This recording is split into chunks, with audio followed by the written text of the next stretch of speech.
What's up, everyone? Welcome to a True Underground Story podcast. I'm your host, Timmy Burner. Today I'm with Scotty T. So tell me a bit about yourself. Where are you from, Scotty? I am from New Jersey, the East Coast, all over. Uh, 32 years old, about to be 33, getting old, uh, what else? Well, what was your Well, childhood like growing up there in New Jersey? it was like bad at first, low income, living in an apartment with my parents. They divorced. Then my mom got a pretty good job, started making some good money. We moved up a little bit in life. Then moved to Atlantic City. Shit went south. You know, life got hard again. Uh, and then, yeah, that's about it. It's like from there, it's been just a ride. At what age did you start making music? Probably like making music, I'd say I was like 16. But like I've been writing. I guess I was 11 when I started recording my own little raps and stuff. When I was 11, um, I played instruments when I was young: drums, guitar, keyboard, piano, keyboard. Music just been a whole big part of my life.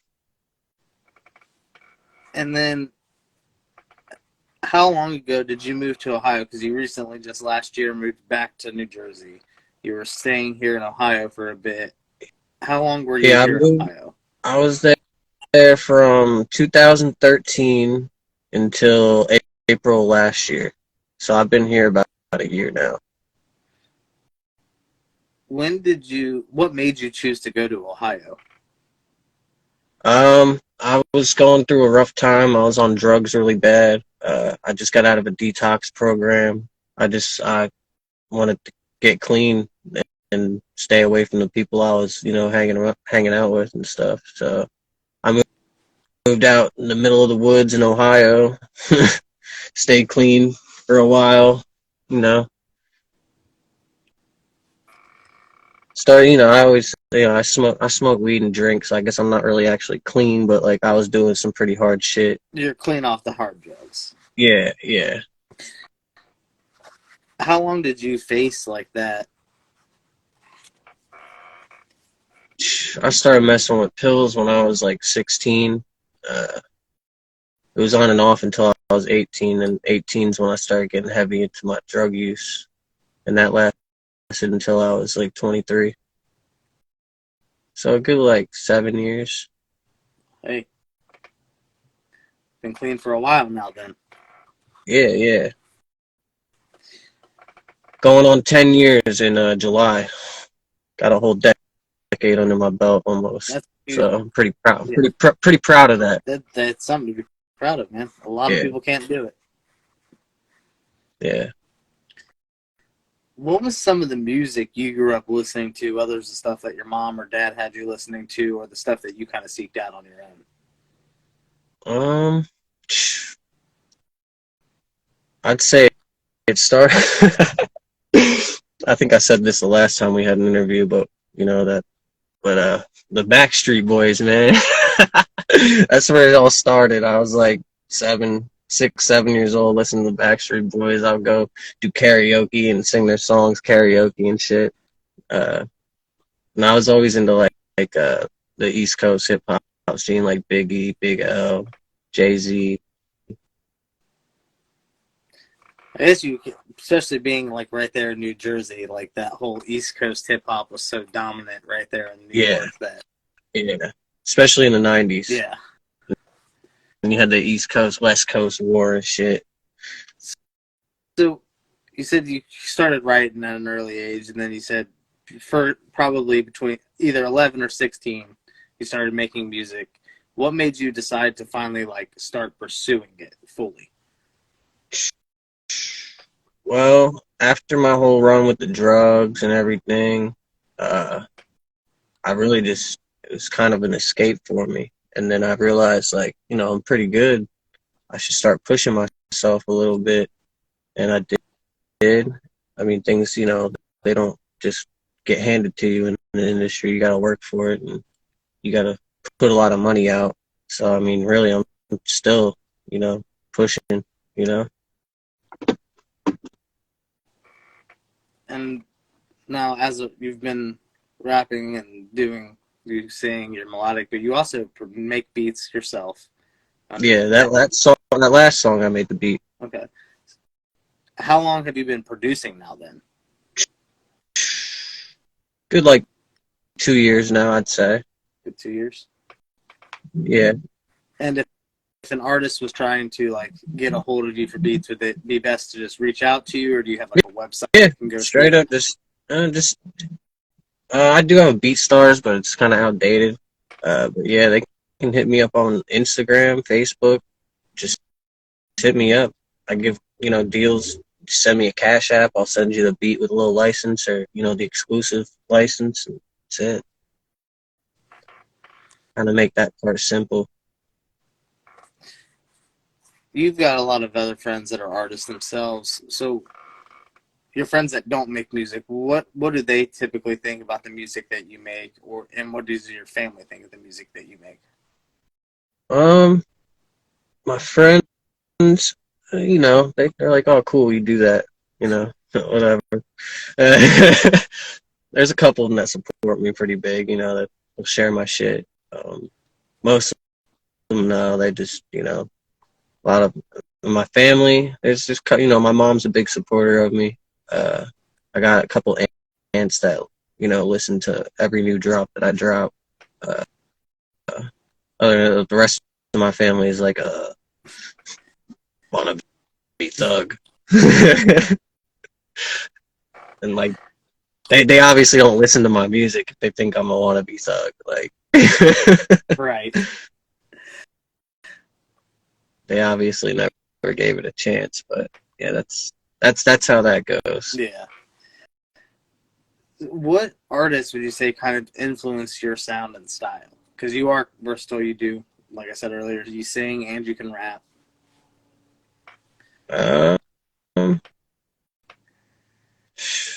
I can't even just say one artist, honestly. Like, there's so many that I listen to. Like, even these days, like, even some newer artists that no one really even, listens to, I listen to them. Like, a lot of people haven't heard of this kid, Chris Miles. You ever heard of him? He was, like, real big when he was 13. He was, like, he did an America's Got Talent little submission. He blew up on it. And now, these days, he's making, like, some emo, sad boy rap and singing. It's fire. Crazy fire. But, like, I get inspired by, like, just anything, honestly. I'll be driving down. It's not even other artists specifically. I'll drive down the road, see some fucked up shit, and be like, oh, I'm gonna write a song about that. Who's like your dream feature that you hope to get to grab one day? Man, alive or dead? Alive or dead? Mac Miller. Mac Miller. I wish I would have been able to work with that dude. Crazy talented. He's probably one of my favorite artists. Mac was amazing. Yeah. What would you say has been one of the hardest things for you as an artist? Just keeping up with promotion. It's expensive. It's another monthly payment you got to make. Yeah. Just adds on top of all your bills. It's kind of hard. That's probably the biggest challenge in the music industry.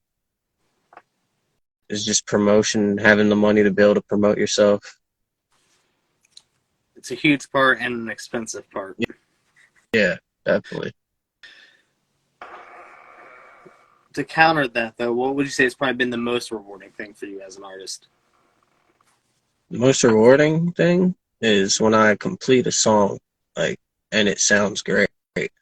I love making music. Like it's really rewarding to hear that song as a whole. After sitting there, I'll make the beat, I'll write the lyrics, and I'll record it, and then I'll mix it, master it, and it's just, damn, I did that from scratch. Are there any like big name producers that you're hoping one day that you can get on a beat of theirs? Um, Not specifically. I like working with my underground producers, really. Uh,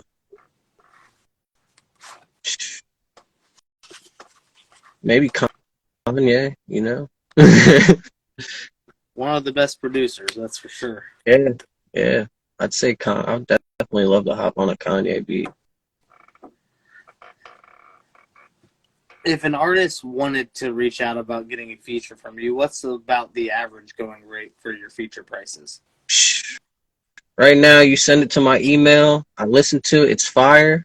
I'm gonna probably hop on it. Like, I'm not really charging right now. I'm kind of I'm in a work mode where I'm trying to get, my money up, get my life in order and shit. But, I still, I'm still, making music and dropping it constantly. I know you see that. I mean, you're At least like 3 songs a month, I still have so much in the vault too. I gotta say, I probably have still like 80 songs in the vault that I haven't dropped.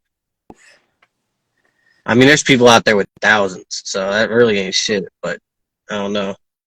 Over the past 5 years, I've built that up, and still I've dropped 99 songs on all platforms. So you're already at 9 for this year. Yeah, yeah.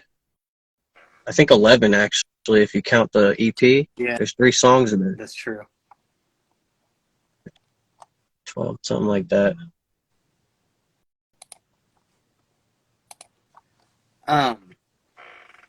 So I know that you're not a big mainstream guy. So I have a different version of this game that I play called This or That, where I'll present 2 artists to you, and you tell me which one you'll listen to first. Okay. I'll go through it. I feel like I would know artists that you have listened to their music and would have an opinion on. All right. G Unit or Slaughterhouse? G Unit. XXXTentacion or Juice WRLD? Juice. Wiz Khalifa or Kid Cudi? Wiz. Kevin Gates or Joyner Lucas? Joyner. Outkast or Wu-Tang? Wu-Tang. Eminem or Mac Miller? And I mean, I listen to Mac Miller more, so I'm gonna have to go with Mac on that one. 50 Cent or Jadakiss? Jada. J. Cole Even though or I said Kendrick 50 Lamar? uh, J. Cole, definitely. E40 or Twista? Twista. Jay-Z or Nas? Nas. Tupac or Biggie? Biggie. Mobb Deep or UGK? Mobb Deep. Lil Wayne or Drake? Wayne. All day. T.I. or Ludacris? Ludacris.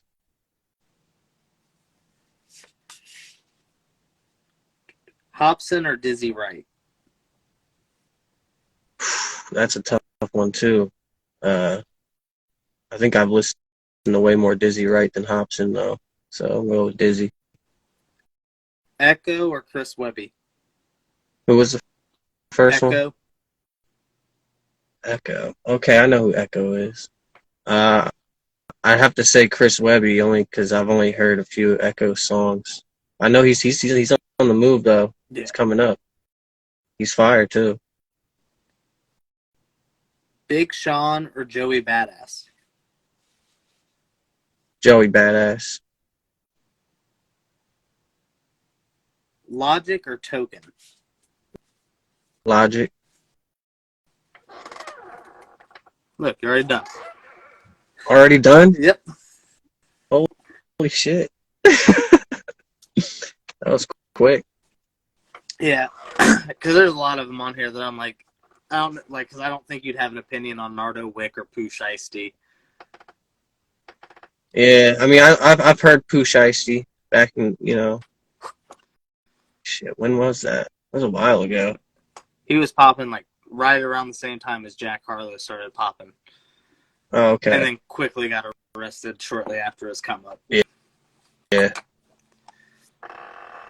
So you recently had posted about like wanting to, or not, I don't know if you recently posted about it, but I know you want to try and like start learning to make your own music videos and do like the syncing and stuff yourself. That way you can kind of put out music videos to your songs.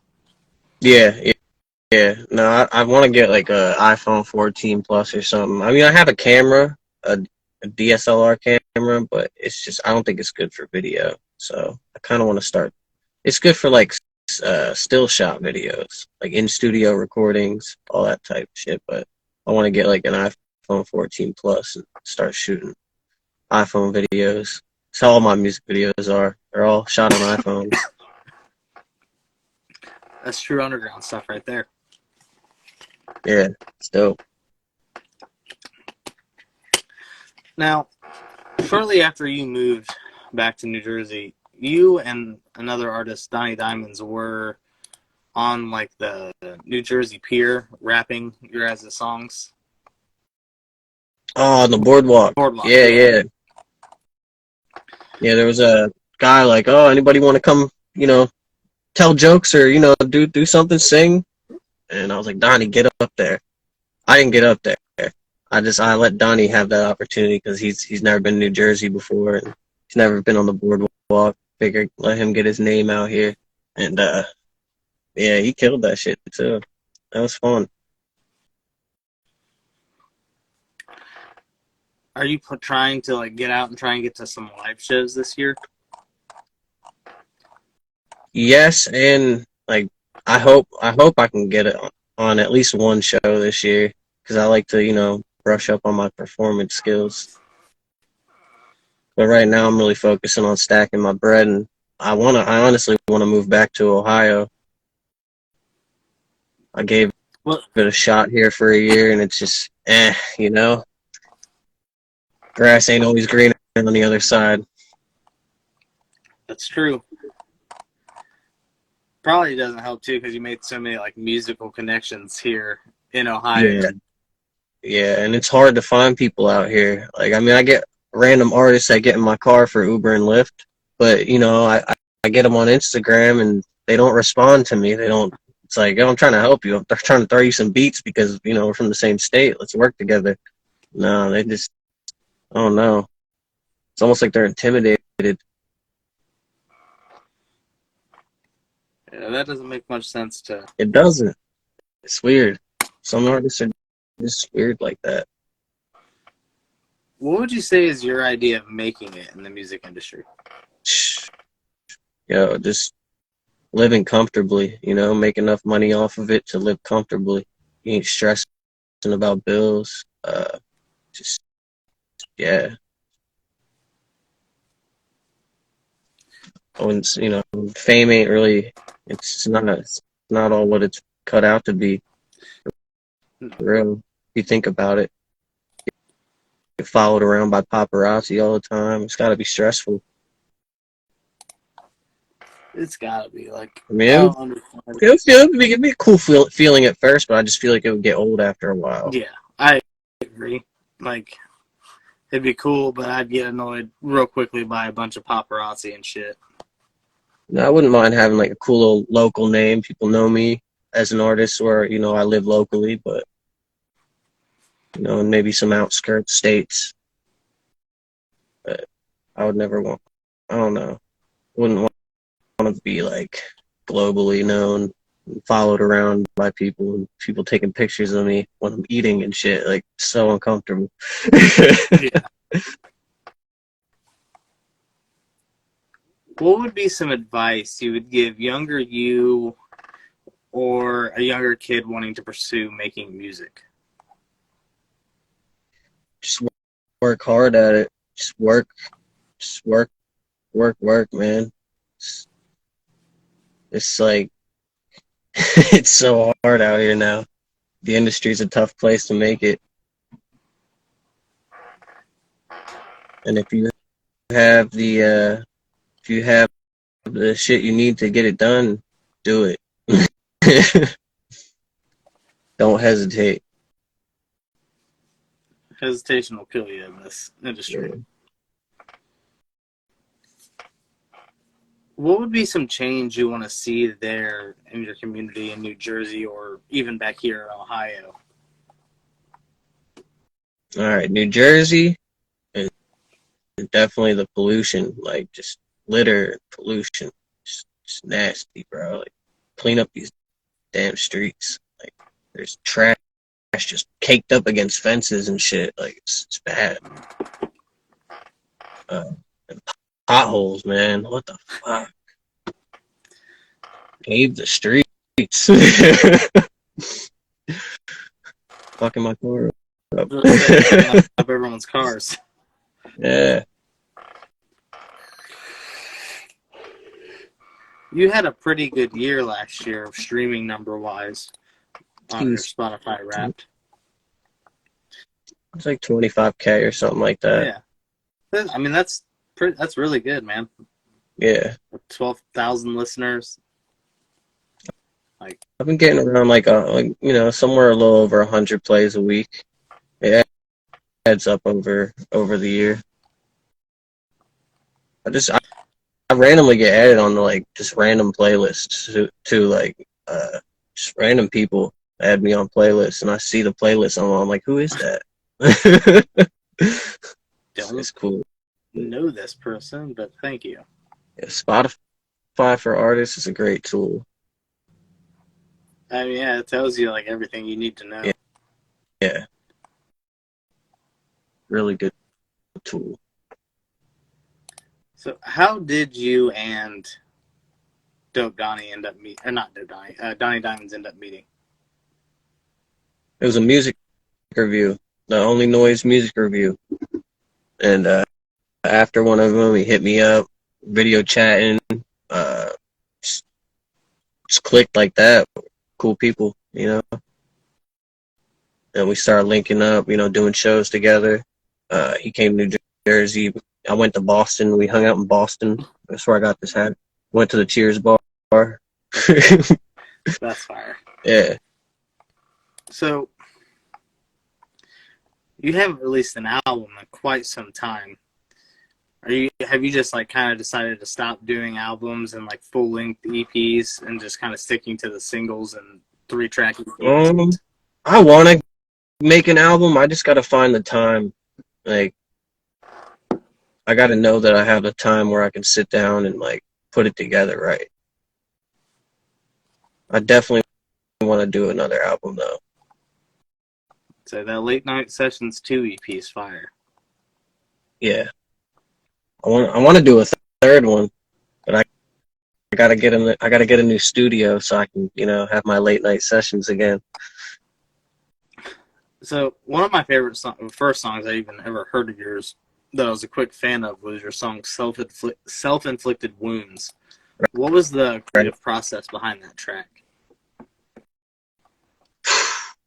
That was a deep track. That was actually around the time I think Mac Miller passed away that I wrote that song.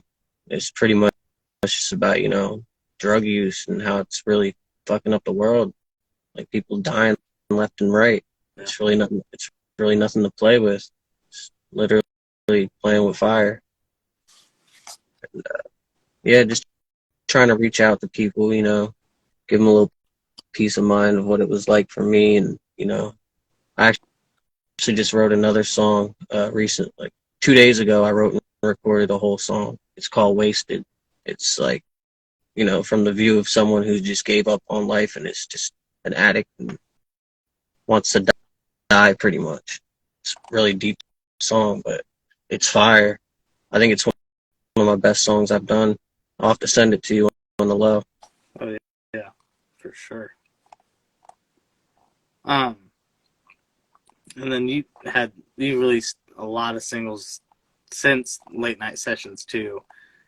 So I'm trying to like find another one to like pick up on here. We'll go to Loose Screws that you Loose dropped last year. Screws with Dre Ali. What was the creative Man. process behind that one? I found a beat by what's his name? Man, if I can't shout out this producer, I'm gonna be mad because he's fire. Epic the Dawn, epicbeats.net. I found it on there. He does like $6 MP3 leases. It's fire. You buy one, you get 3 free. So it's like you get 4 beats for $6. I was just being goofy, you know, just one of those goofy songs. I didn't really have I guess it was creative. Pretty much. It's raunchy. It's definitely raunchy. And I threw Dre Ali on there because he just kills anything I put him on. For real. So you've worked with Dre Ali quite a couple times. Quite a few times. We actually still have unreleased songs from like 3 years ago. Then you could just make it a Lost Files EP. Yeah. Then you dropped Never Had This. What was the creative process behind that track? Never had this. It's me and my boys were feeling good about everything. Everybody was in a good mood and just felt like we were on top of the world and made a song about it. Like shit we never had. Just the gang, you know. I actually performed it. I came back to Ohio to do a show. I opened up for C Money Baby, and I performed it there. I had like the whole gang on stage with me too. It was fire. Then you followed that track up with Bad Habits. What was the creative process behind that track? That's like that's another song from like my drug use days, like that, you know, just talking about the shit that I used to do to get drugs and how it's not worth it. It's just not worth it. That lifestyle is like played out. It's not worth it at all. It's just a never-ending cycle of bullshit. Then this year you started off with Interpretation featuring Donnie Diamondz. What was the creative process behind that track? We wrote and recorded that actually in Atlantic City at my old condo. We were just like fuck the government, you know. Like let's expose a little bit some shit that you know, some of our theories. Let's make people think we're crazy. No, I'm just kidding.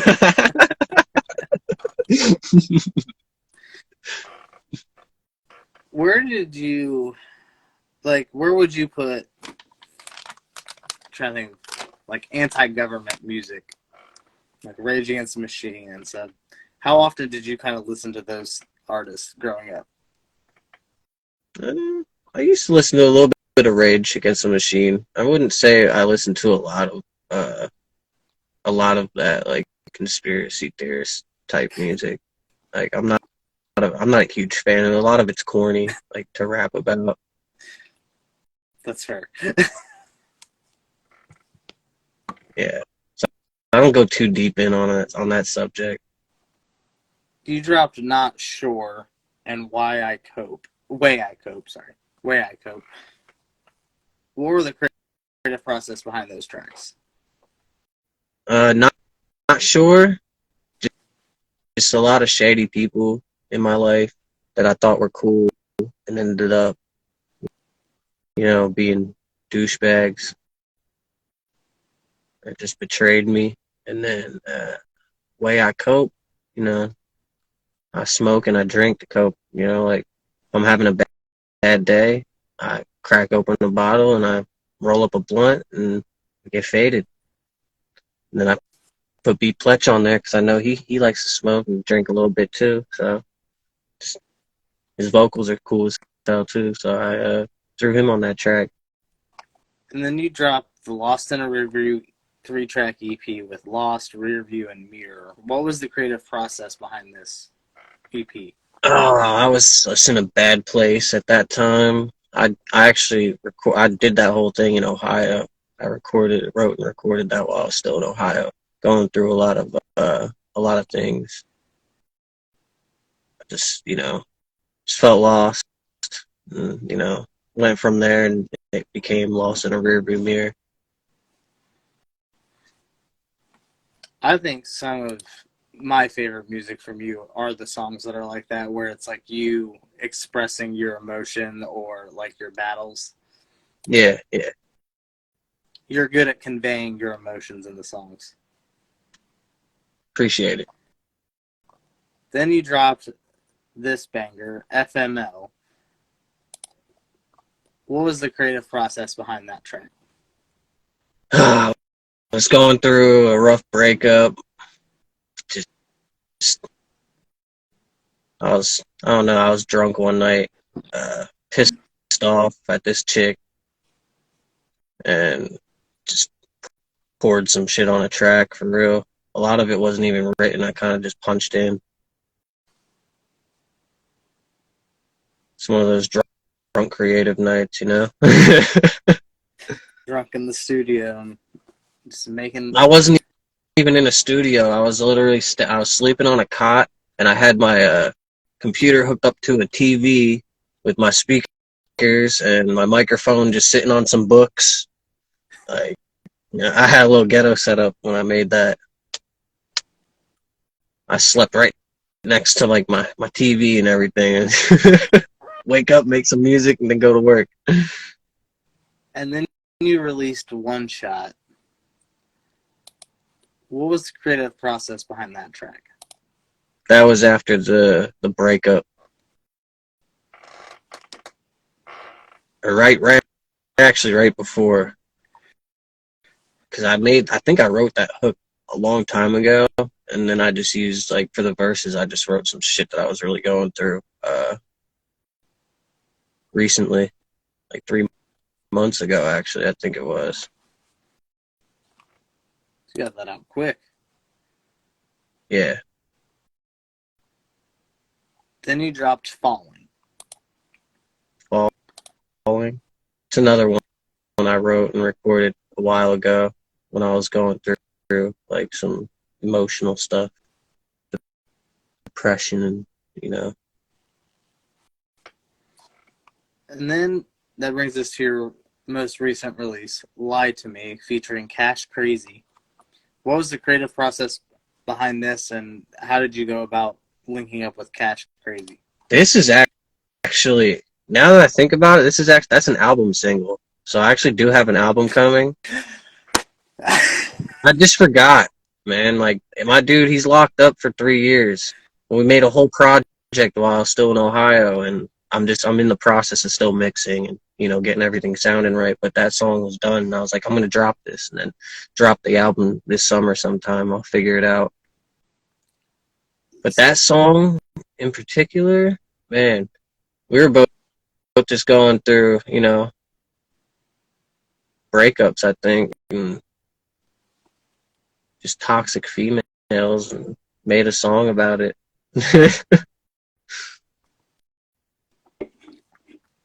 So is Cash Crazy who you have the project with?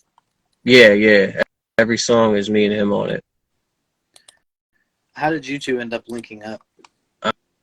I met him when I was with this with a local record label. It was High Life Records, and he had his own thing going. And he was just he was a friend of a friend, and he ended up being a really good friend of mine. He would come to my studio. He'd bring his whole gang and shit with him. they'd all pay me for sessions, and yeah, just became a pretty good friend. And we ended up, there were nights where he'd be like, "Oh, let me come through." I'm like, "Yeah, come on." And we'd sit there and make a song or three. That's when you know the vibes are right, if you're able to just sit there and make 3 songs. Yeah, literally. I mean, this dude would come through and just drop a verse and then leave, and then I would just work around it, put a hook and another verse on it. Your most streamed song, it looks like here on Spotify, is Mood Swing, Yeah, which is one of your more earlier releases. yeah, yeah, with Zach Daly. Exactly. What was the creative process behind that song? Um, well, I gotta give Zach a lot of the credit for that because I gave him the beat and he put a hook and a verse on it, and I just put a verse on it, and we co-released it. But I don't know, these mood swings, man. Just be having the mood swings all the time. You've been featured on a lot of songs and projects. You did a song with Anthony B a couple years back called 9 Milli. What was? Oh, that's a good one. How did that all come about with Anthony B? Uh, I've known Anthony B for a long time, and then I kind of got him back into making music when I got back, when I got when I started getting good, you know, getting good equipment and everything, and we both, went out and got guns, and we figured we'd make a song about 9 millimeters.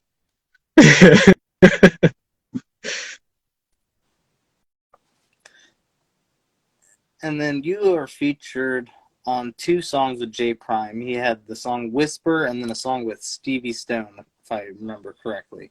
Right. How did you and J Prime end up linking up and getting you onto a track with Stevie Stone? I think he got one of those beat packs that has Stevie Stone featured on him already. So I mean, I think there's like several versions of that song, just different artists on it. And at first I was like, "Oh, a word," and I got on it, and I didn't know that, but I mean, either way, it's cool as hell. It's a good song.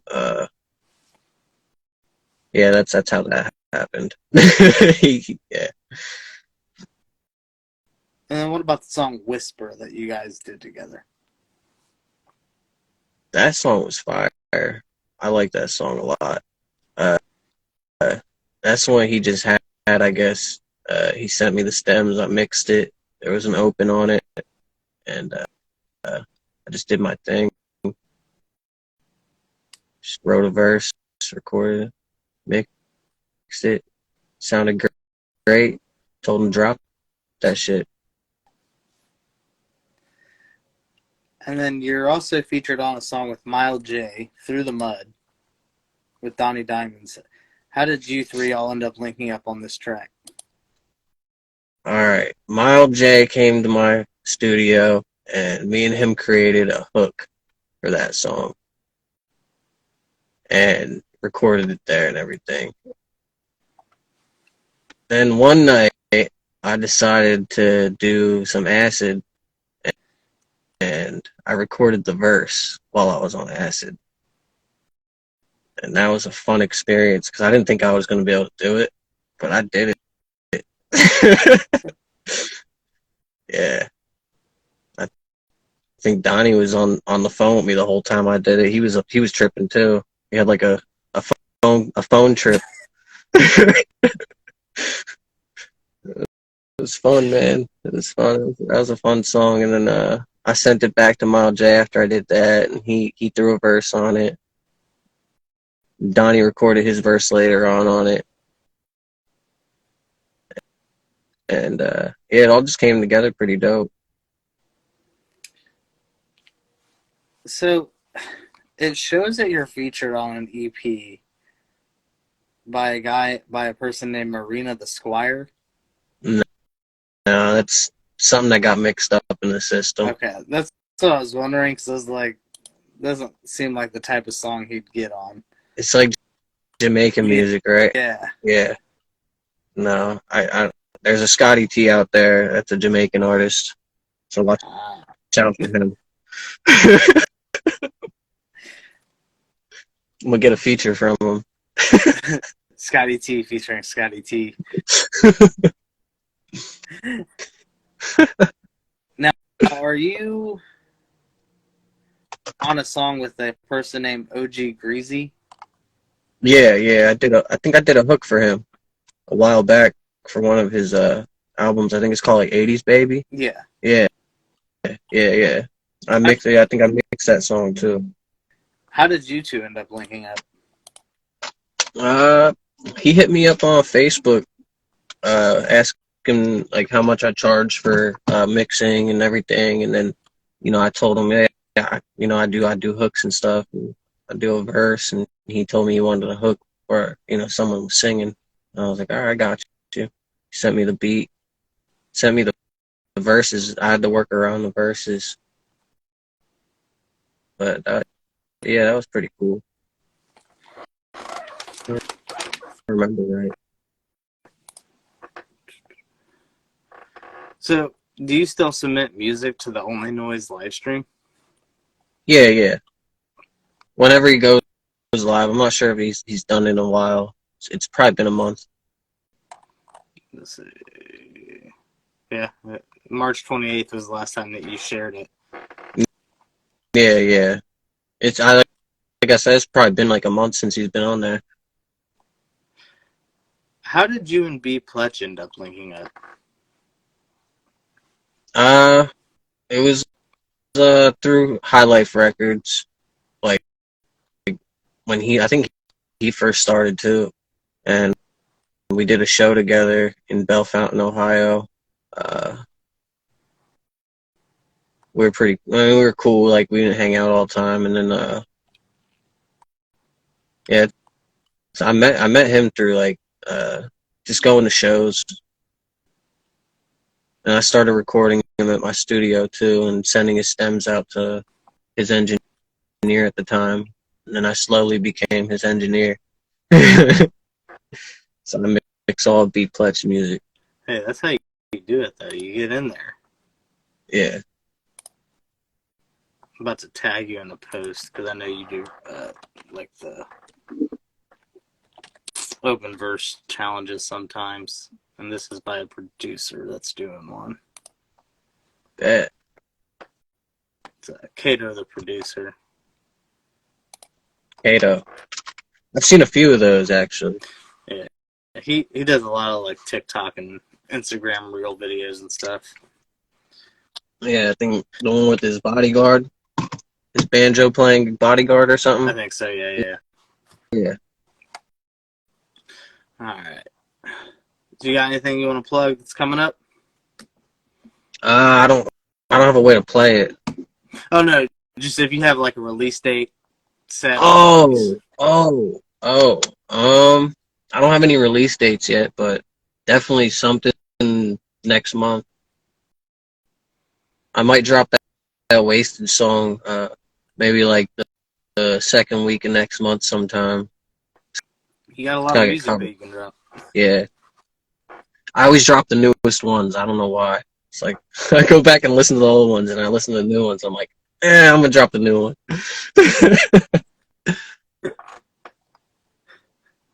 All right, man. Well, if you guys catch this on YouTube, make sure you like, comment, and subscribe. All of Scotty T's links will be in the description below. His Instagram page, his Spotify, his Apple Music, his YouTube channel. Make sure you tap in, give him subscribe, follow him on Spotify. I appreciate you coming on, man. I appreciate you having me, bro. Not a problem. Well, all right, brother. Get that bag. Yes, sir. Take it easy.